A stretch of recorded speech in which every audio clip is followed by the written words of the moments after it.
En manchette aujourd'hui, couvre-feu imposé par Québec. Plus de 150 constats d'infraction donnés par la Sûreté du Québec sur le territoire du Québec. Et Véronique Yvon donne son opinion concernant les nouvelles mesures annoncées par le ministre de l'Éducation. En ce 11 janvier, bienvenue à votre bulletin d'information sur les ondes de CTRB, votre télévision locale et régionale. On y va avec l'information. Donc, Véronique Yvon était tout récemment, donc dans les dernières heures, en entrevue avec CTRB. Véronique Yvon, qui est la députée du Parti québécois à Joliette, elle est aussi porte-parole pour son parti en matière d'éducation. Elle a donc commenté, donné son opinion sur les différentes mesures qui ont été annoncées ces dernières heures, les mesures qui concernent les étudiants et les écoles, par le ministre de l'Éducation, Jean-François Roberge. On écoute donc les paroles et évidemment les commentaires de Véronique Yvon. Plus tôt aujourd'hui, le ministre de l'Éducation, Jean-François Roberge, a fait une annonce concernant les différentes mesures qui vont être prises dans les différentes écoles. Que pensez-vous de ces nouvelles mesures-là?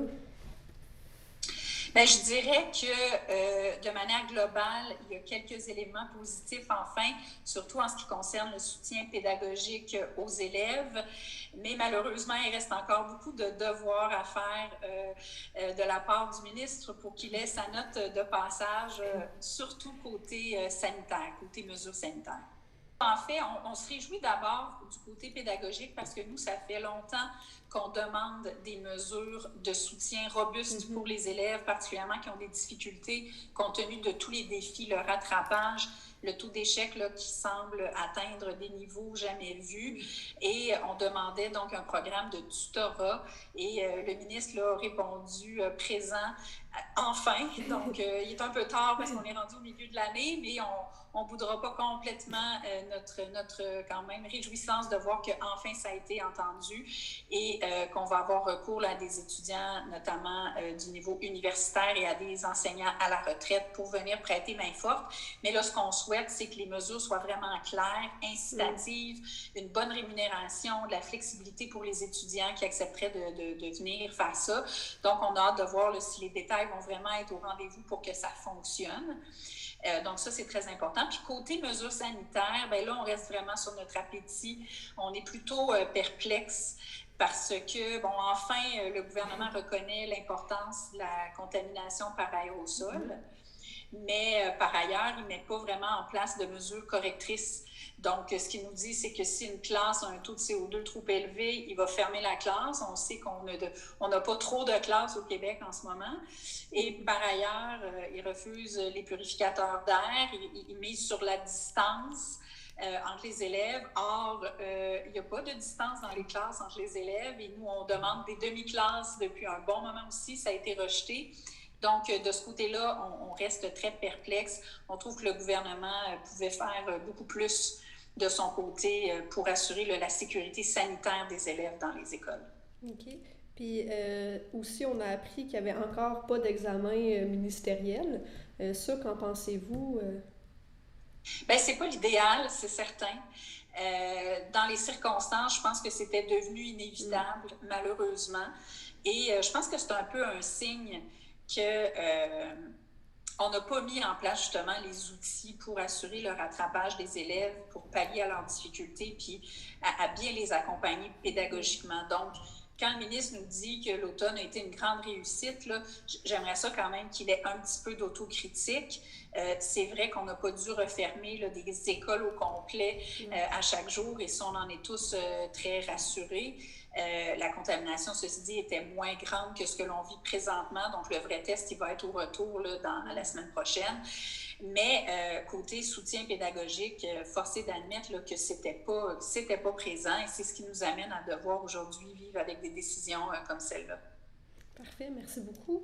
C'est sûr que nous, on demande là, au ministre de continuer à fouiller toute la question des mesures sanitaires. Notamment, on aimerait ça qu'il y ait du dépistage à l'école, OK. qui puisse être fait avec des tests rapides, parce qu'on sait qu'environ 50 à 70 selon les études, des élèves sont asymptomatiques quand ils ont le virus.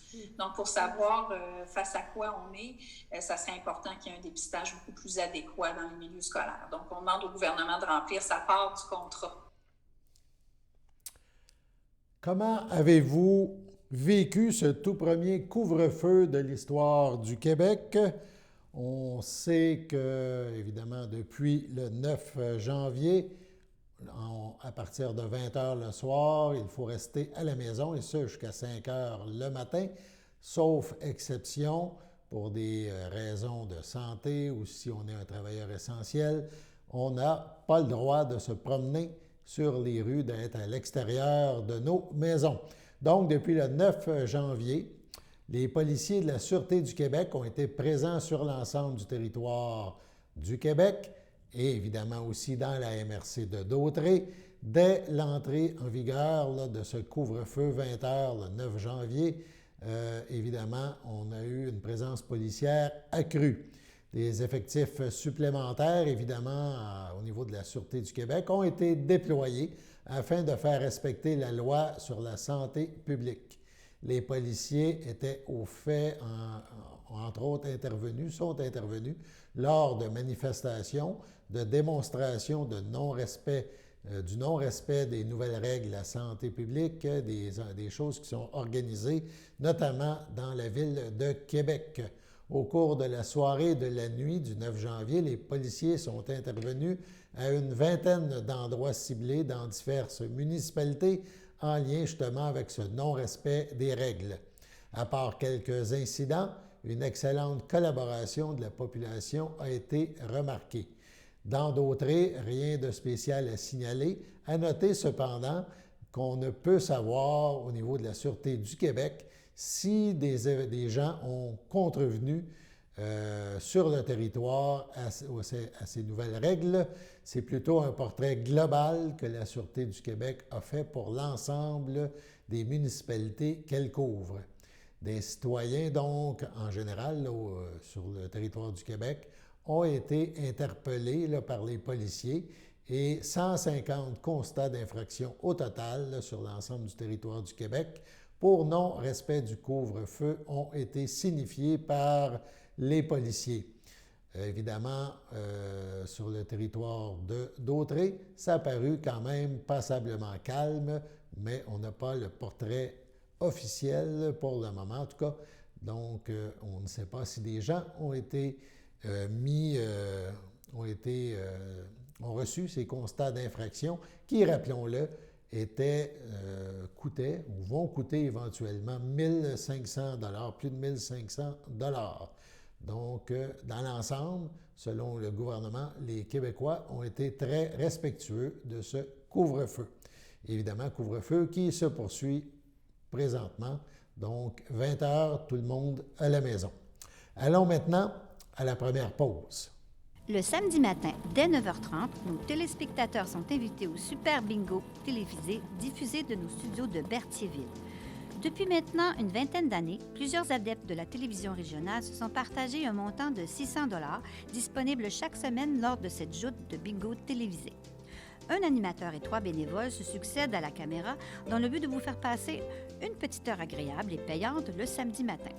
On peut se procurer les cartes de jeu chez les dépositaires autorisés participants, c'est-à-dire à Berthierville, le dépanneur Formule 1 rue Gilles Villeneuve, le marché IGA Extra sur la rue Gabrielle Brissette, le marché Métro rue Notre-Dame, la pharmacie Proxime rue Frontenac, le garage Pétroté sur la rue Gilles Villeneuve et à Saint-Ignace de Loyola, le marché Aldo rang Saint-Michel, le dépanneur Le Magasin Esso sur le chemin de la Traverse. C'est un rendez-vous tous les samedis matins à 9h30 sur les ondes de CTRB, votre télévision régionale et communautaire.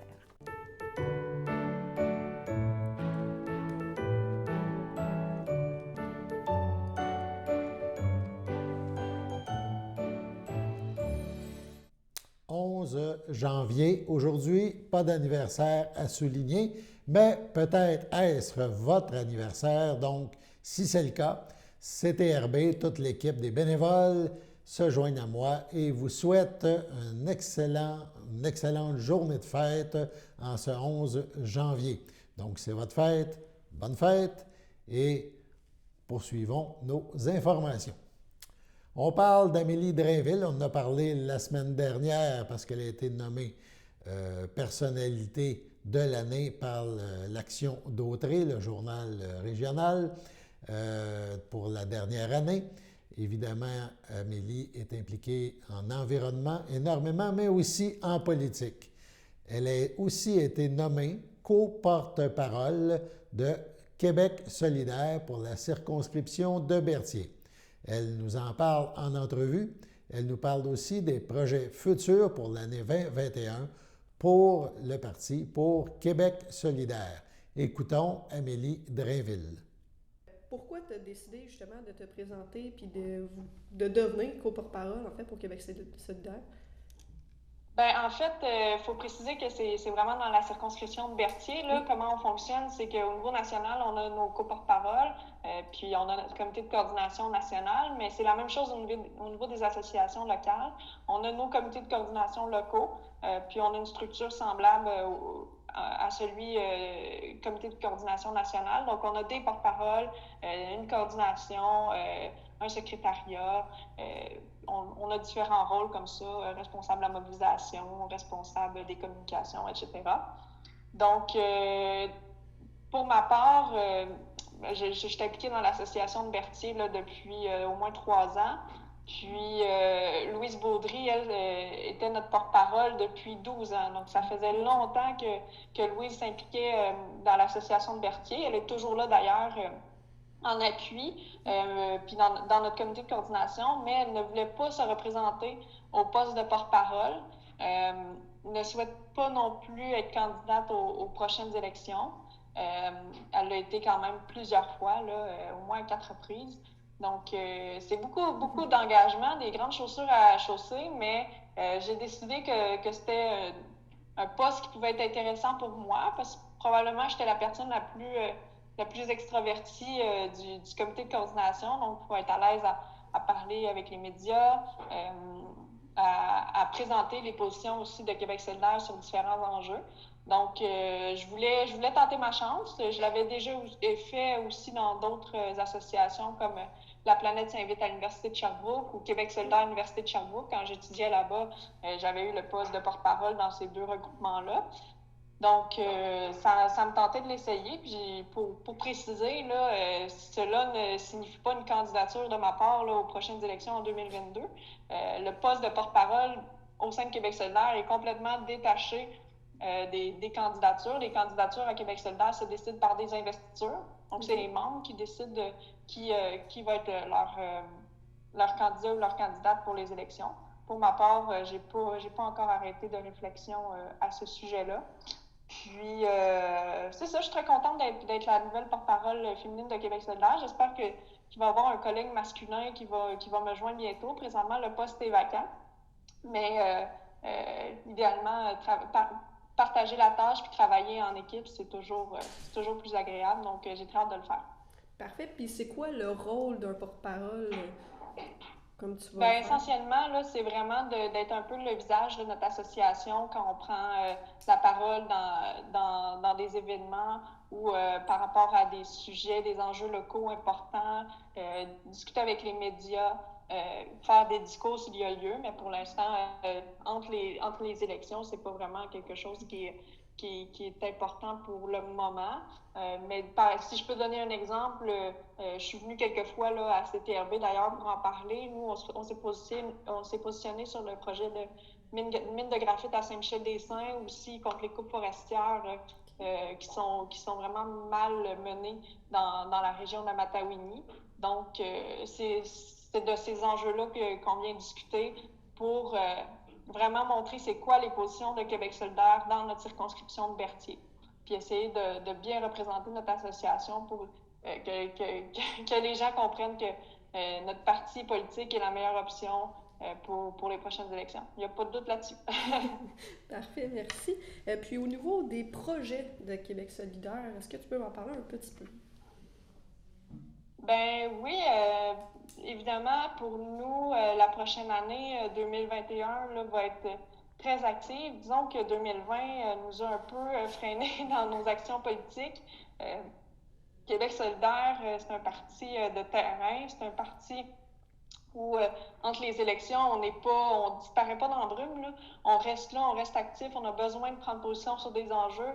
On va être collé sur l'actualité, puis rester à l'affût des préoccupations que les gens ont dans notre circonscription. Donc, ça a été difficile pour nous en 2020 d'être actifs de cette manière-là parce qu'on était confinés chez nous, mais il va falloir trouver des manières de rejoindre les gens peut-être différemment. Puis pour nous, évidemment, notre objectif, c'est d'être prêt pour les élections de 2022. C'est dans 2 ans, mais pour nous, c'est déjà rapide. Donc, on a besoin de se préparer à l'avance parce que c'est pas gagné d'avance pour nous dans Berthier, mais on est confiant qu'on va être capable d'avoir un premier ou une première députée solidaire dans la région de la Naudière pour les prochaines élections. Puis je crois qu'on va être capable de le faire dans Berthier pour toutes sortes de raisons, mais on va mettre toutes nos énergies à essayer de faire des campagnes électorales qui vont être gagnantes partout dans la Naudière. Puis pour ma part, je mettrai énormément d'énergie à essayer de préparer la circonscription de Berthier pour être fin prêt à ces élections de 2022. Donc, on va aller à la rencontre des gens de façon créative, mais on essaiera évidemment de mousser l'adhésion à nos idées, de propager nos propositions pour créer le Québec post-pandémie, finalement. Mm-hmm. Puis un Québec qui va être un pays libre, puis un pays aussi où on se préoccupe de l'environnement, de la nature. Donc, on a des gros projets pour 2021. Là, on va travailler fort, puis vous risquez de nous revoir au cours de la prochaine année. Parfait. Donc, merci beaucoup. On poursuit avec un retour sur l'année 2020.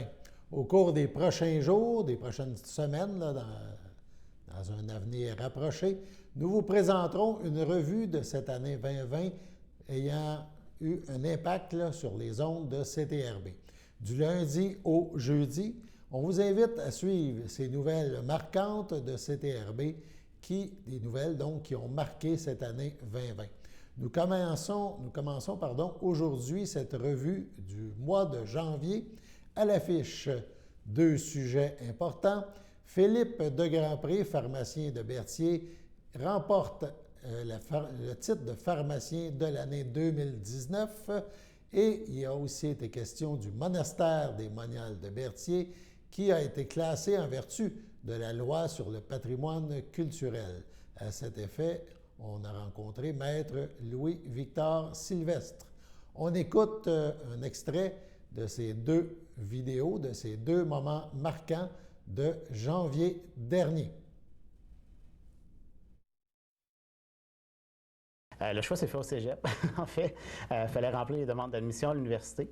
Puis là, tu fais un recul, en fait, sur ce que tu as envie de faire. Puis moi, en fait, à cette époque-là, je travaillais à l'épicerie de mon oncle, ici à Berthier, là, marché Manègue, là, qui n'existe plus, là, qui a fermé depuis une couple d'années, là, mais qui était juste en face de l'église. Puis j'aimais le contact avec le public, j'aimais le contact avec les gens. Puis j'aimais aussi les sciences, chimie, biologie, des trucs comme ça.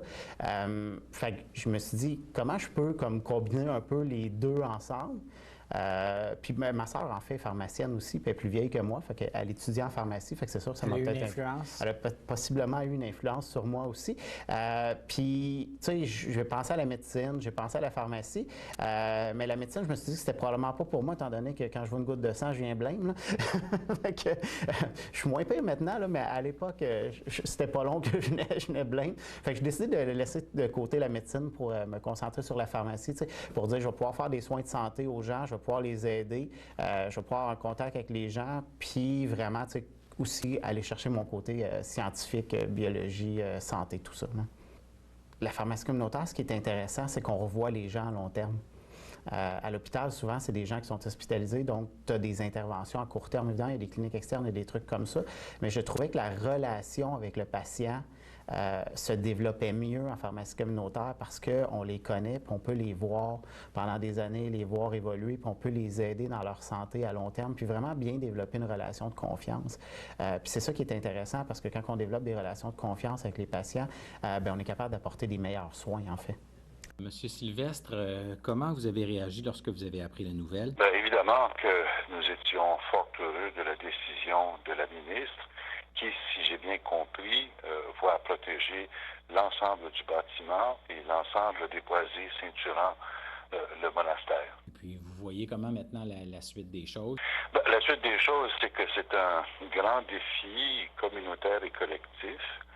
Il faut, d'une part, mettre à niveau le bâtiment selon les règles propres à ce type de bâtiment institutionnel, et puis le convertir en usage à des fins collectives, communautaires, et une multitude de possibilités se présentent à nous. Commençons par le monastère historique de 1934. Il comporte 3 étages. Il y a plusieurs salles qui peuvent servir à des fins communautaires. Il y a la chapelle qui, comme on l'a mentionné dans le mémoire soumis au Conseil du patrimoine du Québec, peut servir d'auditorium comme de salle de réception. Et puis, il y a toutes les autres possibilités compte tenu du fait que nous sommes en pénurie, entre autres pour les ressources intermédiaires, c'est-à-dire des endroits où des gens semi-autonomes peuvent se loger. Alors, c'est une des possibilités où on peut reconvertir ce bâtiment à ces fins-là. Il y a aussi d'autres investissements qui peuvent être envisagés, soit à des fins institutionnelles, soit à des fins de recherche, soit à des fins muséales. Les possibilités sont nombreuses. Allons maintenant à la deuxième pause. Sachez que vous pouvez nous faire part de vos commentaires, soit pour une annonce gratuite sur notre babillard ou toute autre suggestion en nous rejoignant par téléphone au 450-836-5103, 450-836-5103, ou bien par courriel tvcberthierville@hotmail.com, sur Facebook en écrivant Facebook CTRB. Et surtout, n'hésitez pas à visiter notre chaîne YouTube afin d'y retrouver une grande partie de notre programmation sur YouTube CTRB. Les émissions sont classées par catégorie, vous permettant de chercher moins longtemps. Vous pouvez aussi cliquer sur le rectangle rouge « S'abonner » pour être à l'affût des dernières émissions enregistrées.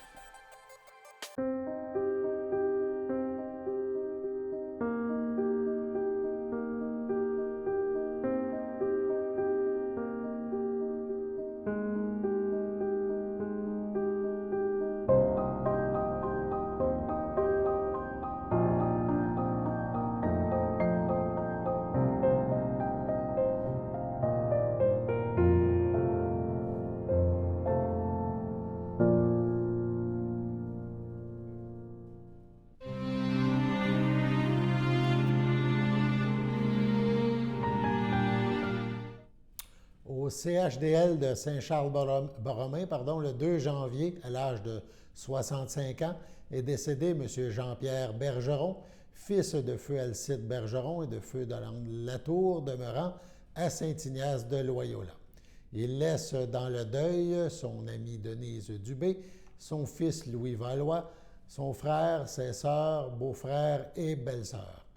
Guy Bergeron, José Laforêt, Joanne Bergeron, Réginald Guévremont, Anne Bergeron, Jean-Pierre Arnois, son neveu et sa nièce, Michael Bergeron, Pascal Bergeron, Marc Lantier, et leurs enfants Chloé et Cédric Lantier, ainsi que plusieurs autres parents et amis. M. Bergeron ne sera pas exposé. Une cérémonie aura lieu en toute intimité à une date ultérieure. Au CHDL de Saint-Charles-Borromée, le 6 janvier, à l'âge de 83 ans, est décédé M. Jean-Jules Ferland, époux de feu Albina Durand, demeurant à Saint-Cuthbert. Il laisse dans le deuil ses enfants, Denis Ferland, Denise Ferland, Chantal Ferland-Yannick Langevin, son petit-fils William Langevin, ses belles-sœurs et beaux-frères, Cécile Durand-Boucher, Denis Lefebvre, Rosaire Durand, Monique Carpentier, Daniel Durand, Nicole Plante, ainsi que plusieurs neveux, nièces, autres parents et amis. En raison des circonstances, les rituels funéraires auront lieu dans l'intimité à une date ultérieure. Au nom de CTRB et de tous ses employés, nous souhaitons à ces familles nos plus sincères sympathies. De plus, puisque les cérémonies ne peuvent accueillir maintenant que 10 personnes au total, il se peut que des changements soient apportés.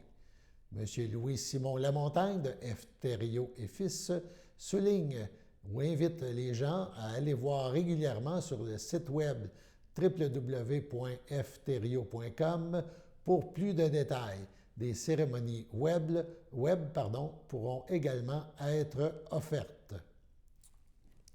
Petite nouvelle avant de passer à la météo, on parle du Musée d'art de Joliette qui invite les jeunes à un camp de jour pour la relâche scolaire.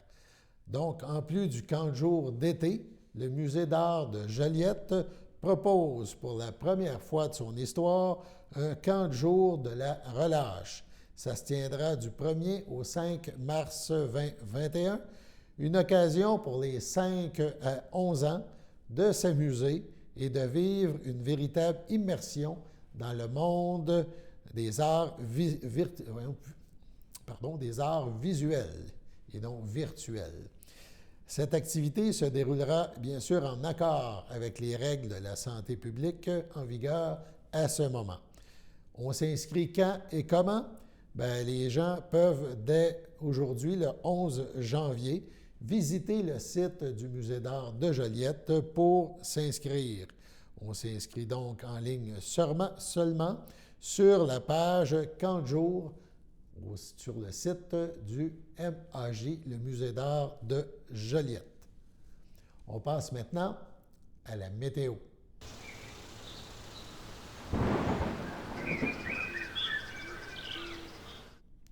On a vraiment droit à du temps clément depuis quelques jours et du temps pour un mois de janvier qui est quand même très, très agréable.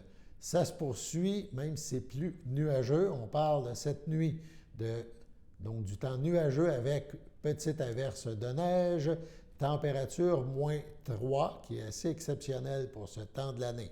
Mardi matin, les averses de neige isolées pourraient se poursuivre. Température de -3, donc c'est toujours très agréable. Mardi, dans la journée, on parle de ciel variable, température qui devrait atteindre le 0 degré. Donc, à surveiller, c'est le temps de jour. Vous pouvez faire votre petite marche. Ça fera du bien dans ces temps de pandémie, de sortir un peu, prendre l'air. Ce sera très agréable. On termine maintenant ce bulletin. On vous remercie d'avoir été des nôtres en ce 11 janvier. Alain Bellumeur au pupitre. Merci d'être là, de suivre CTRB et à demain.